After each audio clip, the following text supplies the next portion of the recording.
साथियों, आज बड़े ही दुख के साथ मुझे कहना पड़ रहा है कि भारत की अर्थव्यवस्था बड़े ही बुरे दौर से गुजर रही है। कोरोना की महामारी ने जैसे भारत को तोड़ के रख दिया, आर्थिक स्थिति बिखर गई है, सब कुछ बेकार होता जा रहा है। ऐसे में, ऐसी गंभीर स्थिति में भारत की सरकार को एक उम्मीद की किरण दिखाई दी दोस्तों।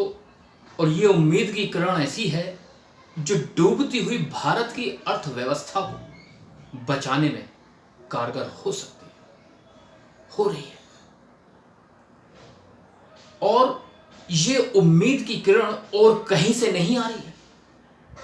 ये उम्मीद की किरण उन लोगों की तरफ से आ रही है, वो लोग जो सदियों से उपेक्षित रहे हैं, जिन्हें घर, परिवार, समाज ने हमेशा अपमानित किया है, दुत्कारा है उन लोगों को। और आज ये ही लोग भारत की डूबती हुई नैया के खिवैया बन के सामने आ रहे हैं। जी हां दोस्तों, ये वो लोग हैं जो भाईचारे का प्रतीक हैं, जिन्होंने मैत्री के माध्यम से समाज में गिलास और चखने का महत्व सदियों से समझाया है। आज इनके सम्मान में कितने भी बड़े से बड़े शब्द मैं कह दूं, वो सब छोटे ही हैं।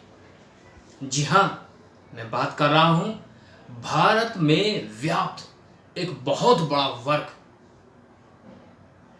जी हां, जिसे हम बेवड़ा वर्ग के नाम से जानते हैं।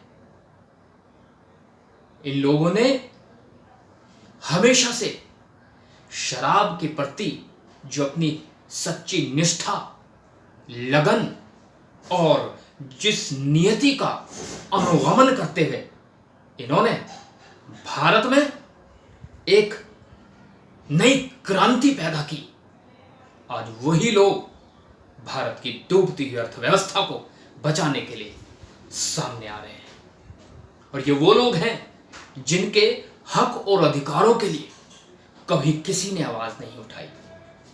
साथियों, सोचने का विषय है कि आज मुझे ऐसा महसूस हो रहा है कि इन बेवड़ों के माध्यम से भारत की अर्थव्यवस्था को पार लगाने के लिए जैसे बाबा भैरव स्वयं प्रत्यक्ष रूप से भारत को आशीर्वाद दे रहे हैं और आर्थिक स्थिति से उभरने का एक माध्यम इस बेवड़े वर्ग को ही बनाया।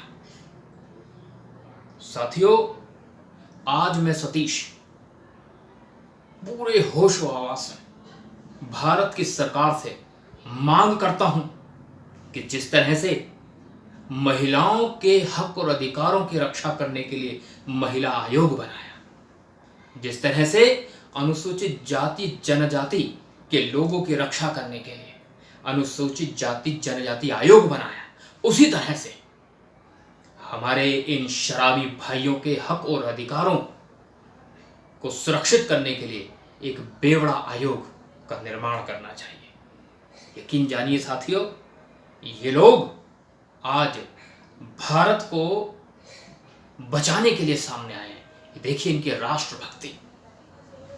4 मई को सवेरे जैसे ही सूचना फैली, फिजाओं में रंगीन वातावरण हो गया।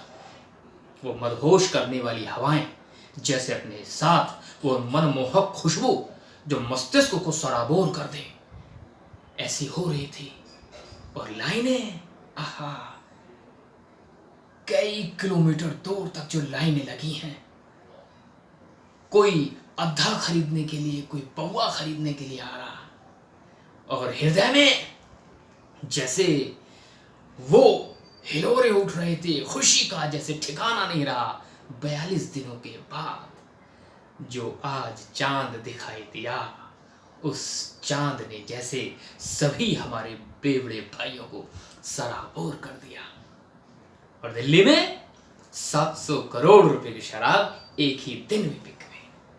देखिए, आर्थिक व्यवस्था को बचाने का कितना महत्वपूर्ण काम किया। मैं फिर से भारत सरकार से डिमांड करता हूं, मांग करता हूं कि एक बेवड़ा आयोग बनाया जाए ताकि इन शराबियों के हक और अधिकारों की लड़ाई लड़ी जा सके। मैं उम्मीद करता हूं कि आप सब मिलकर के इन शराबी भाइयों के लिए एक आयोग की, बेवड़ा आयोग की जरूर मांग करेंगे। आप सभी से विदा लेता हूं। नमस्कार, थैंक यू।